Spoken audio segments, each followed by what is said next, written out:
Crime and Punishment by Fyodor Dostoyevsky. Part 2, Chapter 3. He was not completely unconscious, however, all the time he was ill. He was in a feverish state, sometimes delirious, sometimes half-conscious. He remembered a great deal afterwards. Sometimes it seemed as though there were a number of people round him. They wanted to take him away somewhere. There was a great deal of squabbling and discussing about him. Then he would be alone in the room. They had all gone away, afraid of him, and only now and then opened the door a crack to look at him. They threatened him, plotted something together, laughed and mocked at him. He remembered Nastasia often at his bedside. He distinguished another person, too, whom he seemed to know very well, though he could not remember who he was, and this fretted him, even made him cry. Sometimes he fancied he had been lying there a month. At other times it all seemed part of the same day. But of that he had no recollection. And yet every minute he felt that he had forgotten something he ought to remember. He worried and tormented himself trying to remember, moaned, flew into a rage, or sank into awful, intolerable terror. Then he struggled to get up, would have run away, but someone always prevented him by force, and he sank back into impotence and forgetfulness. At last, he returned to complete consciousness. It happened at 10 o'clock in the morning. On fine days, the sun shone into the room at that hour, throwing a streak of light on the right wall and the corner near the door. Nastasia was standing beside him with another person, a complete stranger, who was looking at him very inquisitively. He was a young man with a beard and wearing a full, short-waisted coat and looking like a messenger. The landlady was peeping in at the half-open door. Raskolnikov sat up.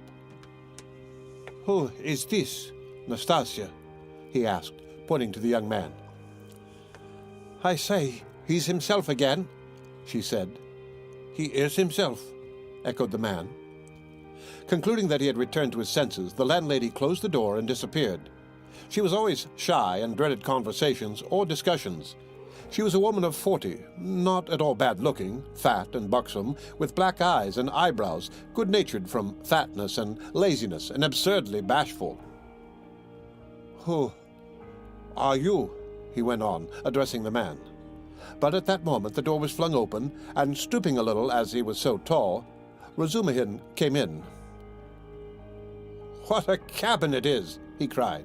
"I am always knocking my head. You call this a lodging? So, you are conscious, brother. I've just heard the news from Pashenka." "He has just come to," said Nastasia. "Just come to," echoed the man with a smile. "And who are you?" Razumihin asked, suddenly addressing him. "My name is Razumihin, at your service. Not Razumihin, as I am always called, but Razumihin, a student and gentleman, and he is my friend. And who are you?" "I am the messenger from our office from the merchant Shalopev, and I've come on business." "Please, sit down." Razumihin seated himself on the other side of the table. "It's a good thing you've come too, brother," he went on to Raskolnikov. "For the last 4 days, you've scarcely eaten or drunk anything. We had to give you tea in spoonfuls. I brought Zosimov to see you twice. You remember Zosimov? He examined you carefully and said at once it was nothing serious. Something seemed to have gone to your head, some nervous nonsense, the result of bad feeding. He says you have not had enough beer and radish, but it's nothing much. It will pass, and you will be all right. Zosimov is a first-rate fellow. He's making quite a name. Come, I won't keep you," he said, addressing the man again. "Will you explain what you want? You must know, Rodya, this is the second time they have sent from the office, but it was another man last time when I talked to him. Who was it came before?" "That was the day before yesterday, I venture to say. If you please, sir. That was Alexei Semyonovich. He is in our office, too." "He was more intelligent than you, don't you think so?" "Yes, indeed, sir. He is of more weight than I am." "Quite so. Go on." "At your mamma's request, through Afanasy Ivanovich Varushin, of whom I presume you have heard more than once, a remittance is sent to you from our office," the man began, addressing Raskolnikov. "If you are in an intelligible condition, I have 35 rubles to remit to you, as Semyon Semyonovich has received from Afanasy Ivanovich, at your mamma's request, instructions to that effect as on previous occasions. Do you know him, sir?" "Yes, I remember, Varushin, Raskolnikov said dreamily. You hear, he knows Varushin, cried Razumihin. He is in an intelligible condition, and I see you are an intelligent man too. Well, it's always pleasant to hear words of wisdom. That's the gentleman, Varushin Afanasy Ivanovich, and at the request of your mamma, who has sent you a remittance once before in the same manner through him, he did not refuse this time also, and sent instructions to Semyon Semyonovich some days since to hand you 35 rubles in the hope of better to come. That, hoping for the better to come, is the best thing you've said, though your mamma is not bad either. Come then, what do you say? Is he fully conscious, huh? That's all right, if only he can sign this little paper. He can scrawl his name. Have you got the book? Yes, here's the book. Give it to me. Here, Roger, sit up. I'll hold you. Take the pen and scribble Raskolnikov for him. Well, just now, brother, money is sweeter to us than treacle. I don't want it, said Raskolnikov, pushing away the pen. Not want it?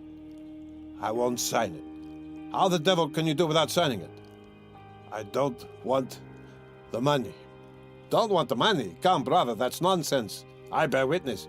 Don't trouble, please. It's only that he is on his travels again. But that's pretty common with him at all times, though. You are a man of judgment, and we will take him in hand. That is, more simply, take his hand, and he will sign it. Here. But I can come another time. No, why should we trouble you? You are a man of judgment. Now, Rodya, don't keep your visitor. You see, he is waiting. And he made ready to hold Raskolnikov's hand in earnest. Stop. I'll do it alone, said the latter, taking the pen and signing his name. The messenger took out the money and went away. Bravo! And now, brother, are you hungry? Yes, answered Raskolnikov. Is there any soup? Some of yesterday's, answered Nastasia, who was still standing there. With potatoes and rice in it? Yes. I know it by heart. Bring soup and give us some tea. Very well. Raskolnikov looked at all this with profound astonishment and a dull, unreasoning terror. He made up his mind to keep quiet and see what would happen. I believe I am not wandering. I believe it's reality, he thought. In a couple of minutes, Nastasia returned with the soup and announced that the tea would be ready directly. With the soup, she brought 2 spoons, 2 plates, salt, pepper, mustard for the beef, and so on. The table was set as it had not been for a long time. The cloth was clean. It would not be amiss, Nastasia, if Praskovya Pavlovna were to send us up a couple of bottles of beer. We could empty them. Well, you are a cool hand, muttered Nastasia, and she departed to carry out his orders. Raskolnikov still gazed wildly with strained attention. Meanwhile, Razumihin sat down on the sofa beside him, as clumsily as a bear, put his left arm round Raskolnikov's head, although he was able to sit up, and with his right hand gave him a spoonful of soup, blowing on it that it might not burn him. But the soup was only just warm. Raskolnikov swallowed 1 spoonful greedily, then a second, then a third. But after giving him a few more spoonfuls of soup, Razumihin suddenly stopped and said that he must ask Zosimov whether he ought to have more. Nastasia came in with 2 bottles of beer. And you will have tea? Yes. Cut along, Nastasia, and bring some tea. For tea we may venture on without the faculty. But here is the beer. He moved back to his chair, pulled the soup and meat in front of him, and began eating as though he had not touched food for 3 days. I must tell you, Rodya, I dine like this here every day now, he mumbled with his mouth full of beef. And it's all Peshenka, your dear little landlady, who sees to that. She loves to do anything for me. I don't ask for it, but of course I don't object. And here's Nastasia with the tea. She is a quick girl. Nastasia, my dear, won't you have some beer? Get along with your nonsense. A cup of tea, then. A cup of tea, maybe. Pour it out. Stay. I'll pour it out myself. Sit down. He poured out 2 cups, left his dinner, and sat on the sofa again. As before, he put his left arm around the sick man's head, raised him up, and gave him tea in spoonfuls, again blowing each spoonful steadily and earnestly, as though this process was the principal and most effective means towards his friend's recovery. Raskolnikov said nothing and made no resistance, though he felt quite strong enough to sit up on the sofa without support, and could not merely have held a cup or a spoon, but even perhaps could have walked about. But from some queer, almost animal cunning, he conceived the idea of hiding his strength and lying low for a time, pretending if necessary not to be yet in full possession of his faculties, and meanwhile listening to find out what was going on. Yet he could not overcome his sense of repugnance. After sipping a dozen spoonfuls of tea, he suddenly released his head, pushed the spoon away capriciously, and sank back on the pillow. There were actual, real pillows under his head now. Down pillows in clean cases, he observed that too, and took note of it. "Pashenka must give us some raspberry jam today to make him some raspberry tea," said Razumihin, going back to his chair and attacking his soup and beer again. "And where is she to get raspberries for you?" asked Nastasia, balancing a saucer on her 5 outspread fingers and sipping tea through a lump of sugar. "She'll get it at the shop, my dear. You see, Rodya, all sorts of things have been happening while you have been laid up. When you decamped in that rascally way without leaving your address, I felt so angry that I resolved to find you out and punish you. I set to work that very day. How I ran about making inquiries for you. This lodging of yours I had forgotten, though I never remembered it, indeed because I did not know it, and as for your old lodgings, I could only remember it was at the 5 Corners. Harlamov's house. I kept trying to find that Harlamov house, and afterwards it turned out that it was not Harlamov's, but Bush's. How one muddles up sounds sometimes. So I lost my temper, and I went on the chance to the address bureau next day, and only fancy in 2 minutes they looked you up. Your name is down there." "My name? I should think so. And yet a General Kobylev they could not find while I was there. Well, it's a long story. But as soon as I did land on this place, I soon got to know all your affairs. All. All, brother. I know everything. Nastasia here will tell you. I made the acquaintance of Nikodim Fomich and Ilya Petrovich, and the house porter, and Mr. Zamitov, Alexander Grigorievich, the head clerk in the police office, and last but not least, the Pashenka. Nastasia here knows." "He's got round her," Nastasia murmured, smiling slyly. "Why don't you put the sugar in your tea, Nastasia Nikiforovna?"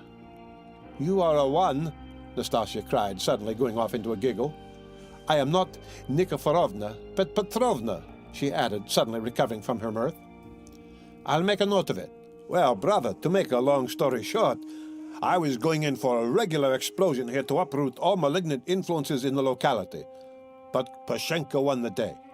I had not expected, brother, to find her so, prepossessing, eh? What do you think?" Raskolnikov did not speak, but he still kept his eyes fixed upon him, full of alarm. "And all that could be wished, indeed, in every respect," Razumihin went on, not at all embarrassed by his silence. "Ah, the sly dog!" Nastasia shrieked again.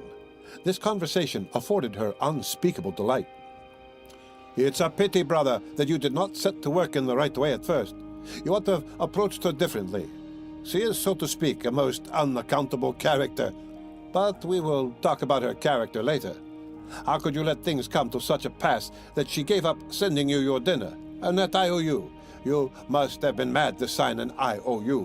And that promise of marriage when her daughter, Natalia Legorovna, was alive.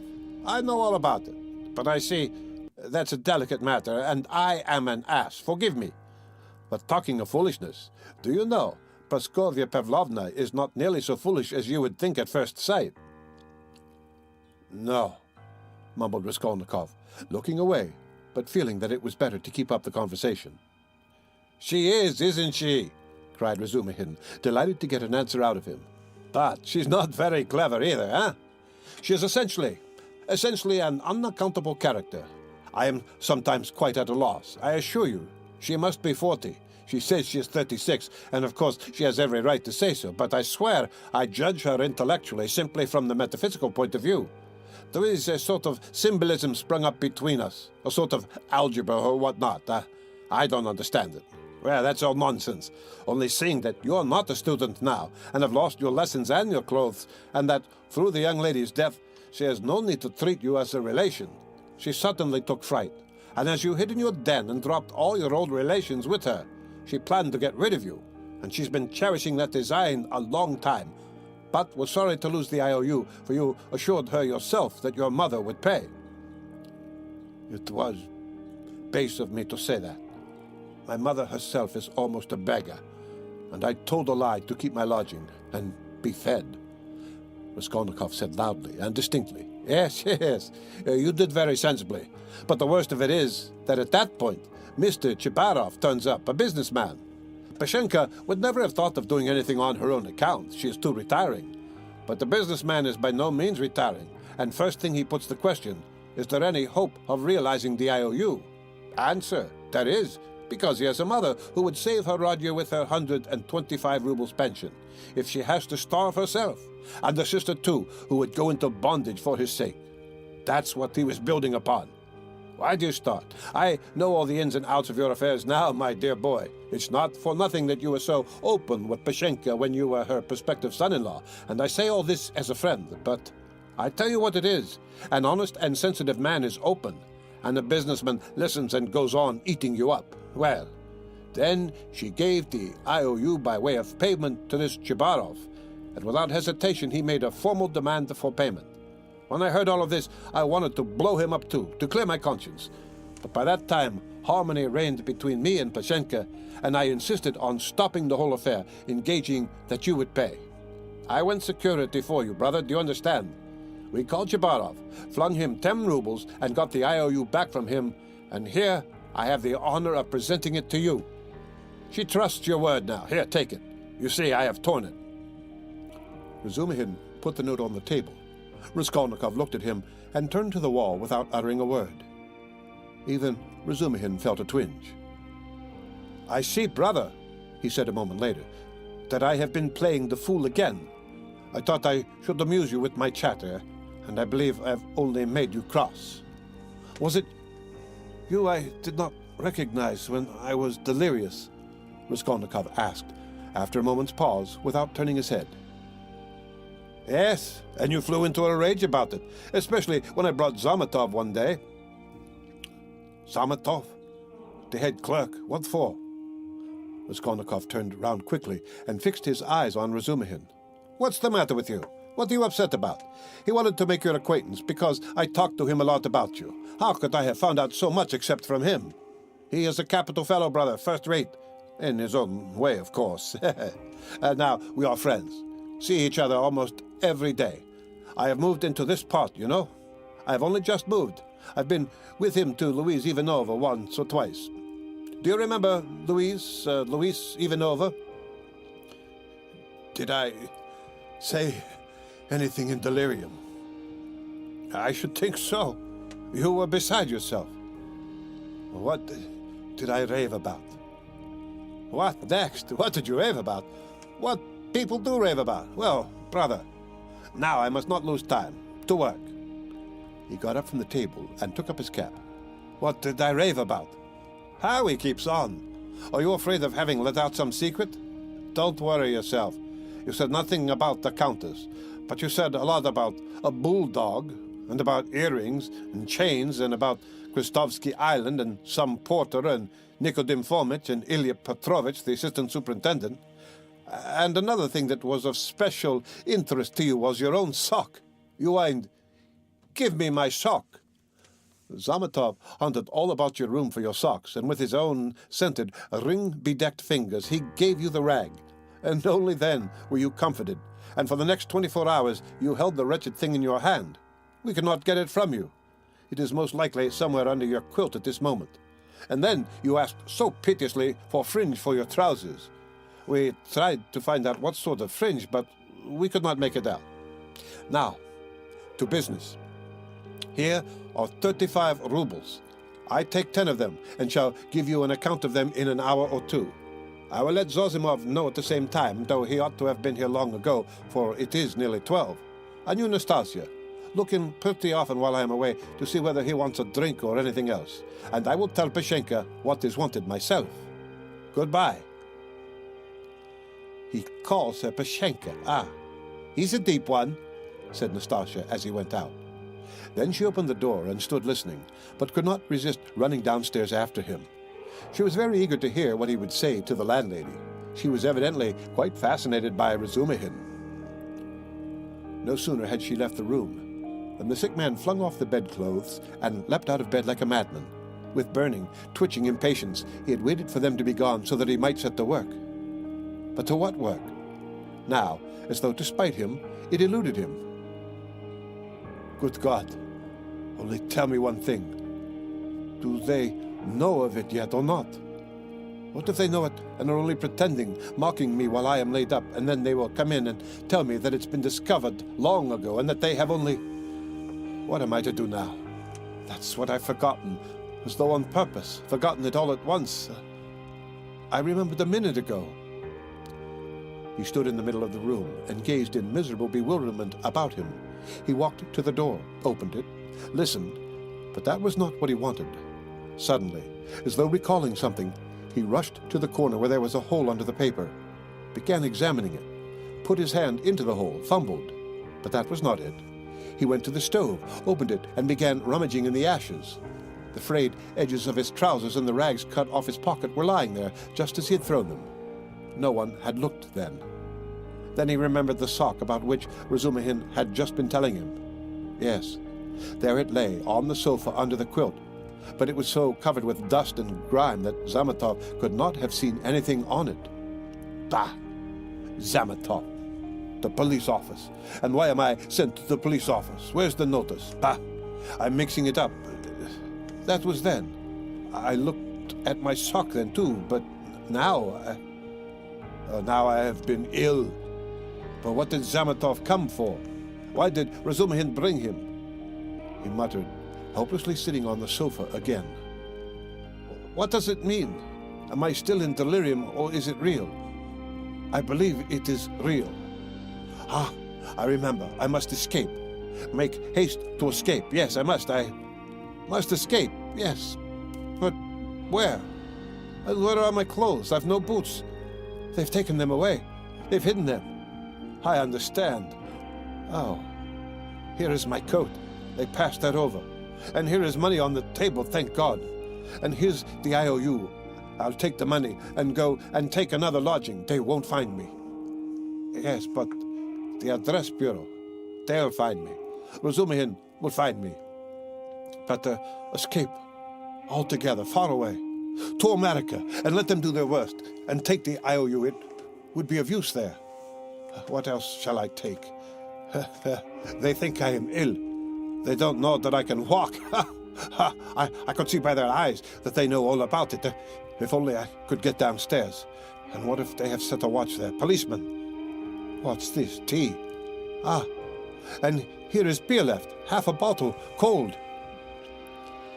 He snatched up the bottle, which still contained a glass full of beer, and gulped it down with relish, as though quenching a flame in his breast. But in another minute the beer had gone to his head, and a faint and even pleasant shiver ran down his spine. He lay down and pulled the quilt over him.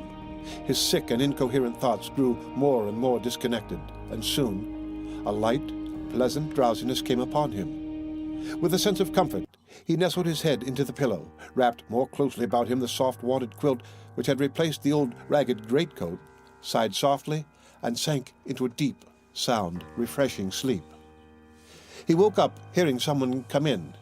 He closed his eyes and saw Razumihin standing in the doorway, uncertain whether to come in or not. Raskolnikov sat up quickly on the sofa and gazed at him as though trying to recall something. Ah, you're not asleep. Here I am. Nastasia, bring in the parcel. Razumihin shouted down the stairs. You shall have the account directly. What time is it? Asked Raskolnikov, looking round uneasily. Yes, you had a fine sleep, brother. It's almost evening. It will be 6 o'clock directly. You have slept more than 6 hours. Good heavens. Have I? And why not? It will do you good. What's the hurry? A tryst, is it? We've all time before us. I've been waiting for the last 3 hours for you. I've been up twice and found you asleep.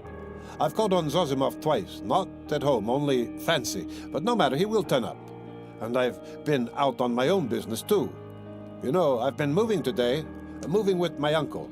I have an uncle living with me now, but that's no matter. To business. Give me the parcel. Nastasia? We will open it directly. And how do you feel now, brother? I am quite well. I am not ill. Razumihin, have you been here long? I tell you, I've been waiting for the last 3 hours. No, before. How do you mean? How long have you been coming here? Why, I told you all about it this morning. Don't you remember? Raskolnikov pondered. The morning seemed like a dream to him. He could not remember alone, and looked inquiringly at Razumihin. Huh, said the latter. He has forgotten. I fancied then that you were not quite yourself. Huh, now you are better for your sleep. You look really much better, first rate. Well, to business. Look here, my dear boy. He began untying the bundle, which evidently interested him. Believe me, brother, this is something especially near my heart, for we must make a man of you. Let's begin from the top. Do you see this cap? He said, taking out of the bundle a fairly good, though cheap and ordinary cap. Let me try it on. Presently, afterwards, said Raskolnikov, waving it off pettishly. Come, Roger, my boy, don't oppose it. Afterwards will be too late, and I shan't sleep all night, for I bought it by guess without measure. Just right, he cried, triumphantly fitting it on. Just your size. A proper head covering is the first thing in dress, and a recommendation in its own way. Dostoyevsky, a friend of mine, is always obliged to take off his pudding basin when he goes into any public place where other people wear their hats or caps. People think he does it from Slavish politeness, but it's simply because he is ashamed of his bird's nest. He is such a boastful fellow. Look, Nastasia, here are 2 specimens of headgear. This is Palmerston.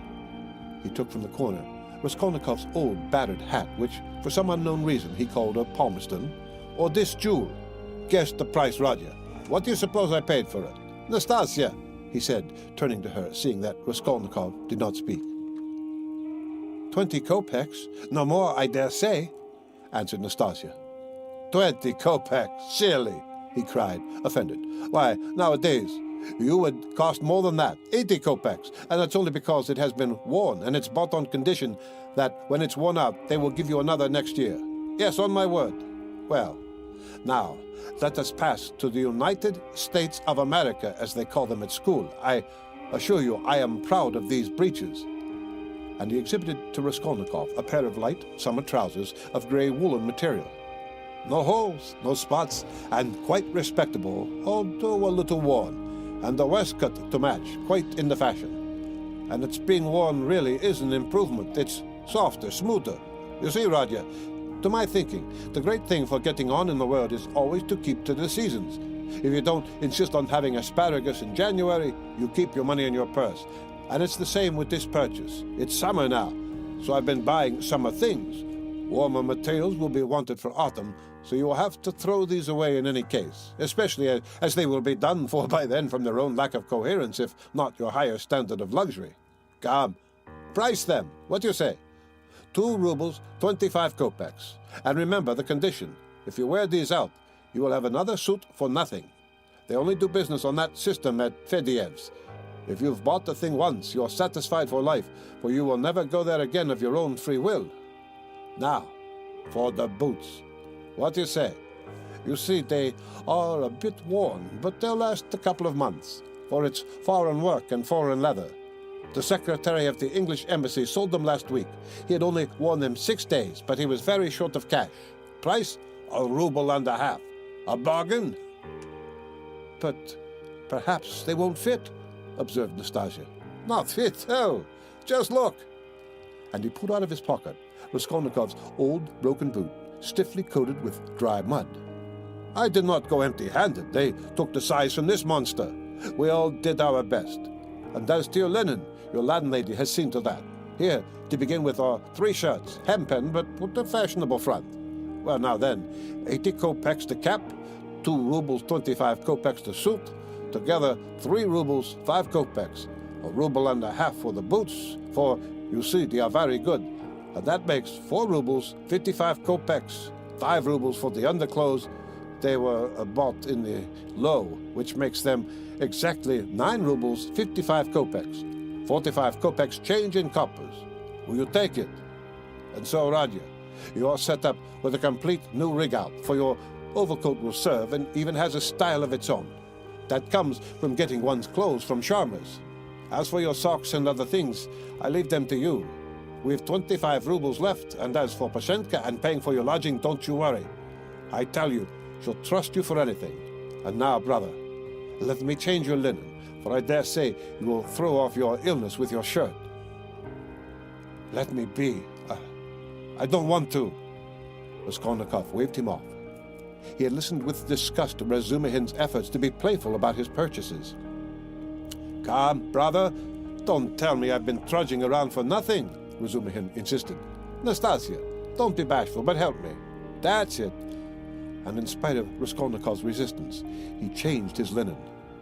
The latter sank back on the pillows, and for a minute or two said nothing. It will be long before I get rid of them, he thought. What money was all that bought with? He asked at last, gazing at the wall. Money? Why, your own, what the messenger brought you from Varushin. Your mother sent it. Have you forgotten that too? I remember now, said Raskolnikov, after a long, sullen silence. Razumihin looked at him, frowning and uneasy. The door opened, and a tall, stout man, whose appearance seemed familiar to Raskolnikov, came in.